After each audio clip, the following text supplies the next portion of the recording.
Welcome back, beautiful and amazing human beings. This is Luke Radowski of WeAreChange.org, and today we are joined by Partisan Girl all the way halfway across the world in Australia. And of course, she's joining us for our We Are Change news show. And we're going to do something different. Since me and Partisan Girl and pretty much predominantly all of the other alternative independent media have been getting screwed by YouTube in favor for the mainstream media, we're going to act like the mainstream media and talk about two of the most pushed on stories, most promoted stories today that is being generated by the mainstream media before actually getting to the real news that actually matters, that is actually important in your life and the world's life. Are you ready for this, Partisan Girl? Are you ready for the number one story talked about today by the U.S. mainstream media? All right, the first one is a U.S. actor, Jim Carrey, is criticized for his, quote, monstrous portrait that is believed to be the White House press secretary, Sarah Huckabee Sanders. So, what do you think? I mean, I just did a doodle of Sarah Huckabee, and they want to interview me about this portrayal. Call me. You know my Skype, you have my Twitter. I'm ready to talk. I mean, yeah, a U.S. actor drew a mean. Did you see the photo? I just sent you just sent it to me, and yeah, did you see it? Yeah. I mean, we're told that really there's no such thing as ugly, and there's no such thing as beautiful. So I think that they're shaming his portrait. This is like ugly shaming. Yeah, and distracting everyone from the real important news that's actually happening, because it's only an actor who drew a mean photo of a politician. But regardless, the second story that's being talked about today in the U.S. mainstream media, that's being pushed on everyone, is how the Sex and the City star, Cynthia Nixon, is now officially running for governor of New York. So yeah. Another celebrity running for a high elected office here in the United States. And another Nixon as well. Another Nixon. There's nothing wrong that could go with this scenario at all. I mean, what could go wrong with celebrities being politicians? No, I mean, how many presidents were celebrities? I mean, Trump, that other guy, there was an assassination attempt. What was his name? I don't know. It doesn't. He was an actor. Reagan, there you go. Yeah. So actually, it's not really news, because I think most of these politicians are probably just actors.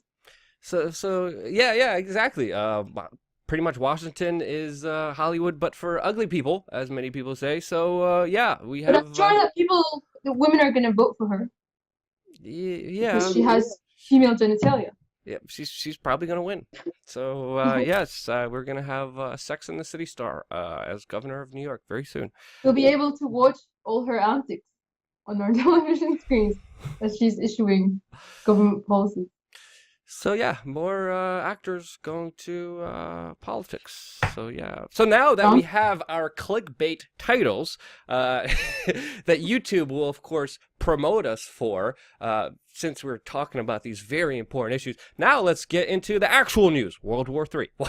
Well, not actually World War III, but the bigger geopolitical foreign policy news that's happening, that of course we cover here, that Partisan Girl has been covering for a number of years now and breaking down. I mean, even major outlets like Reuters and the BBC are talking about the doomsday clock moving closer to the supposed apocalypse. Even Huffington Post wrote a piece recently saying how World War III could already be started right now. And of course, there's a lot of salacious kind of fear-mongering and kind of clickbait titles, but in reality, we do have to kind of step back and look at the bigger picture of things, away from the celebrities and away from the bullcrap, because there is a lot of stuff brewing that people should know about, like the very fact that the Israeli military right now is simulating and preparing for drills and exercises that are simulating a full frontal war, with Russia intervening Israel from attacking Syria. So as we're speaking right now, Israel is quietly practicing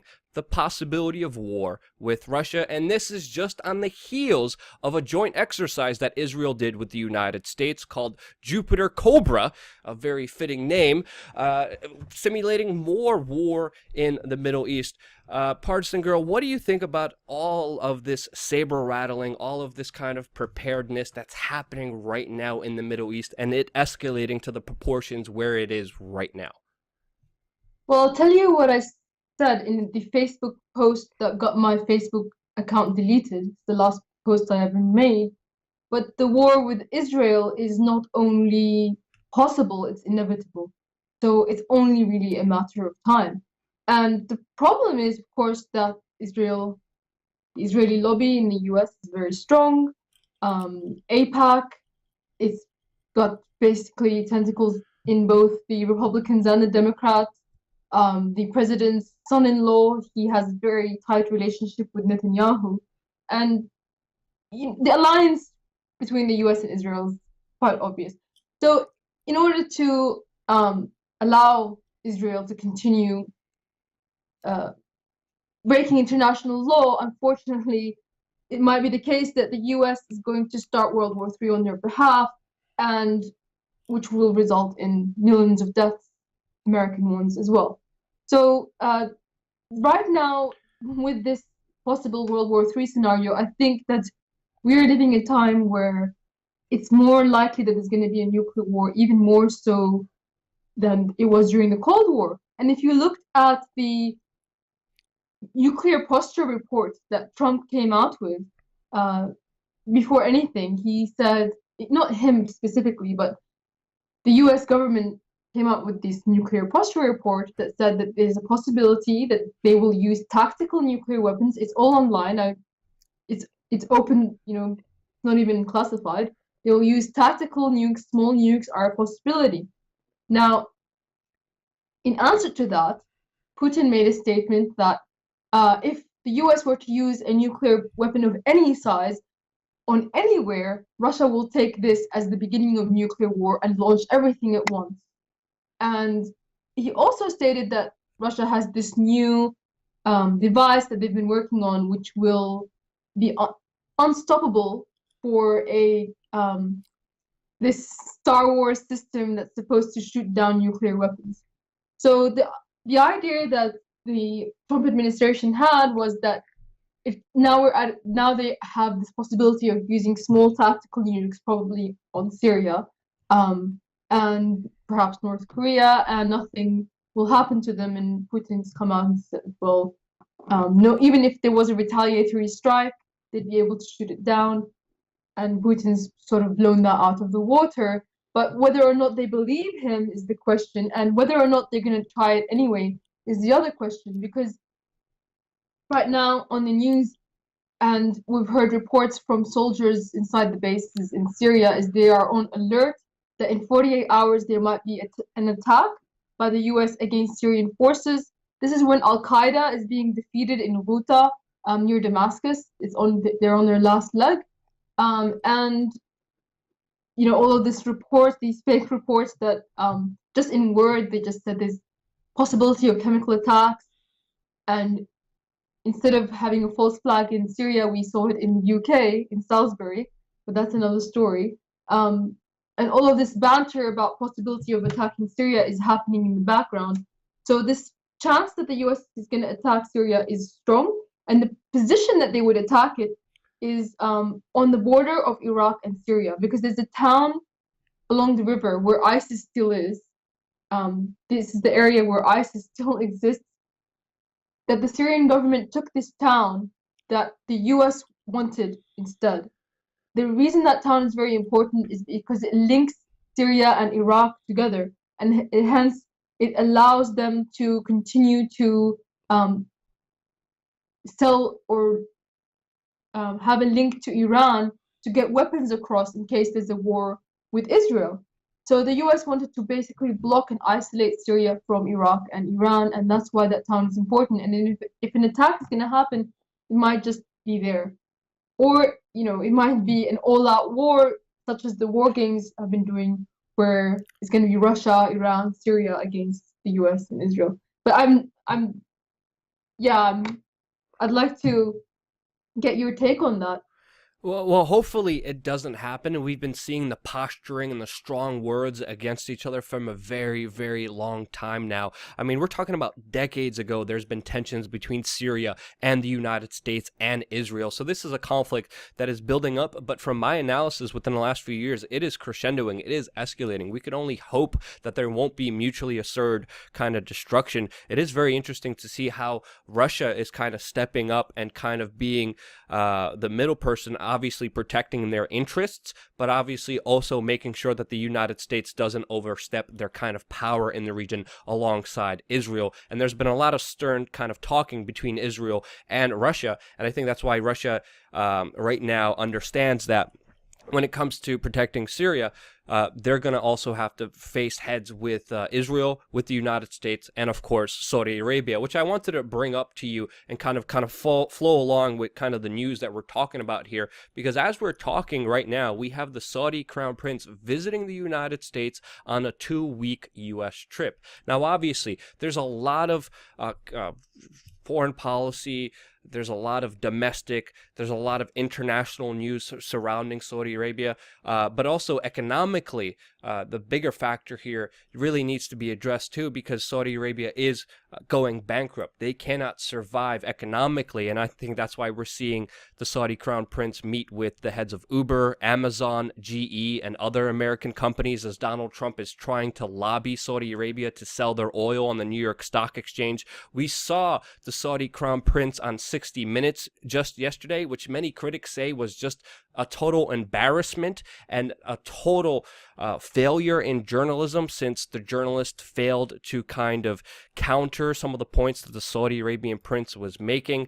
This is all on the heels of Trump's administration trying to scramble and make sure that Congress does not stop the U.S. involvement in the Yemen war that Saudi Arabia has started, that the U.S.'s involvement, all on the heels of the latest news that we're getting from the Washington Post that Donald Trump actually tried to have a deal with Saudi Arabia for $4 billion that would allow U.S. troops to leave the Syrian northeast region in exchange from Saudi Arabia investing infrastructure and taking over their presence, making sure that Russia and Iran don't get an influence on that very strategic oil reach region of northeast Syria. So I was just wondering to get kind of your kind of point of view on Donald Trump acting like the real estate mogul, but right now for Syria.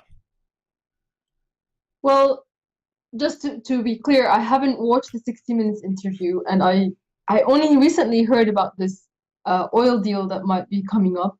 It's of course against international law to try to sell off land that isn't yours, and the U.S. is currently occupying 80% of Syria's oil infrastructure. So it's of course they're using the Kurds as a reason for that, even though they're allowing Turkey to invade the north of Syria and kill basically their allies. But it seems kind of ridiculous to me to even think that Saudi Arabia could possibly survive in the north of Syria. I mean, they couldn't even defeat these militias in Yemen, the Houthis, and the Houthis have actually encroached into Saudi Arabia. So I can't see how Saudi Arabia could even compare to the might of the Syrian, Russian, and Iranian militaries. So the only thing is, though, the Kurdish forces in that area, the SDF, said that a few months prior, maybe perhaps 5 months ago, they said they were ready to cooperate with Saudi Arabia. And the reason is that if you remember at the beginning of the US elections, Trump said that Saudi Arabia is the biggest sponsors of terrorism in the region. He wrote a book about how Saudi Arabia are the ones behind everything. And now he kind of made statements to that effect when he first came into power, but then Saudi Arabia began making a lot of deals with him, buying weapons, I think,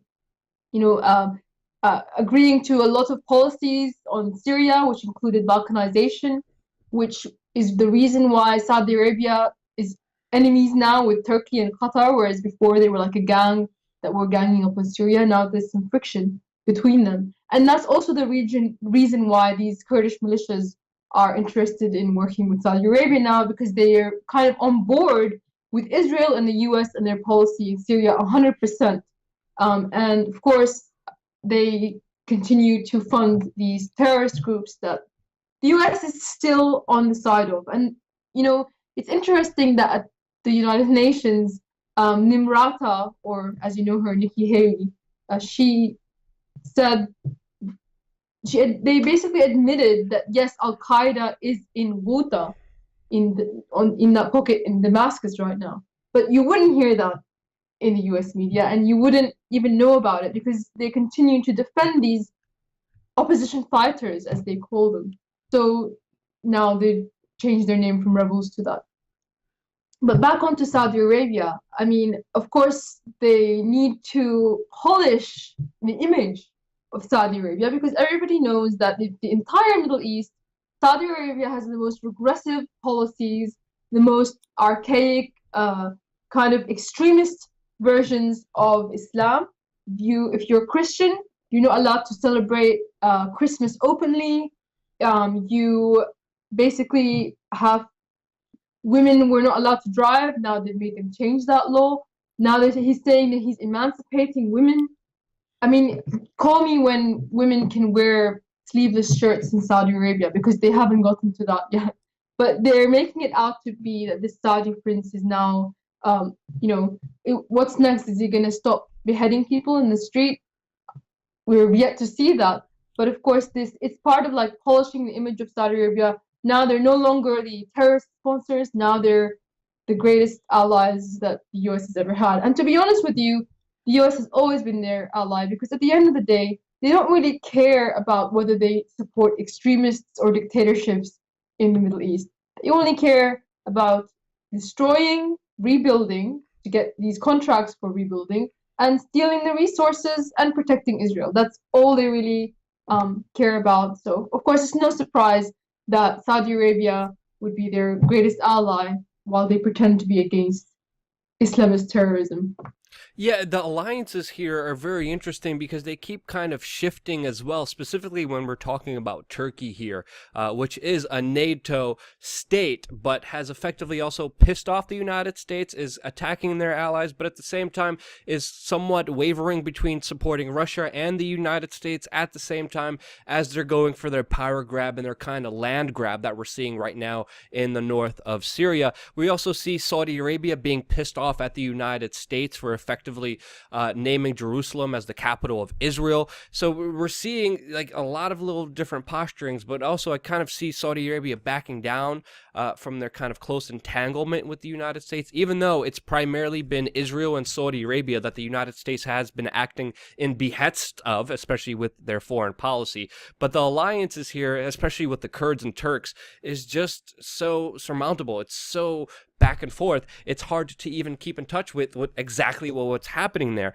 I'm very happy you brought up the kind of flip-flop that's Donald Trump made when he was running to be president, and now that he's president with Saudi Arabia. This, of course, has made many people speculate that there actually is a deep state, and it's not Donald Trump who's fighting them, but it's Donald Trump who's a part of them, which leads to the last article that I wanted to talk to you about. And it's an article showing how a majority of people now in the United States believe that there is a deep state that is, quote, manipulating policy. And this was a question asked to hundreds of people in the United States, and this question was said that it was described as a collection of unelected officials that were actually running policy behind the scenes. And 7 out of 10 Americans believe that this is the case. And I wanted your point of view. Do you believe that this is the case? And do you believe Trump is either a part of them or fighting them? I 100% believe it's the case. And unfortunately, I don't think Trump is fighting them. I think that he probably annoyed them because he used populist tactics to take over from what basically Hillary Clinton was supposed to be the chosen person, and that became difficult to put her into power. I think that they're bothered by him, but only because they want to make sure that he's constantly under pressure to do exactly what they want. And that's why you're seeing things against him in the media. He's basically doing everything that the deep state wants. I don't see anything that he's done that so far that really stands in their way. And the deep state is in control. And the best thing that happened by the fact that Trump got into power is that it made that clear to the American people. And now 70% of people believe that it is the case. Whereas before it might have been, a conspiracy theory. But now it's quite clear. He came in with all of these ideas that people supported, like no more regime change in the Middle East, more isolationist policies, and he's backflipped on all of his issues, and it just makes it so clear that there's a deep state and they control the media as well. There's so much history here. There's so much context. There's so much latest news even right now to follow up. So I thank you for your analysis. I thank you for your breakdown and your understanding of what you're seeing and what you kind of understand from the kind of bigger picture from, of course, your perspective. And if you want more from Partisan Girl, definitely follow her on twitter.com/Partisan Girl. Her YouTube channel will, of course, be in the description of this video. And, of course, thank you, beautiful and amazing human beings, for allowing independent media to be alive and survive and thrive with, of course, your donations and participation on WeAreChange.org/donate. Partisan Girl, thank you again so much for being on the show. I really appreciate you. I'll try to keep it simpler. Let's do the hour-long podcast. We have a whole hour-long podcast. Let's get into all of it. Let's get into the history of the Middle East, and we could do a whole marathon live stream probably on that with our understandings of it and the historical context of everything that people need to understand. But regardless, thank you again so much for your perspective, and thank you so much for joining us here on We Are Change.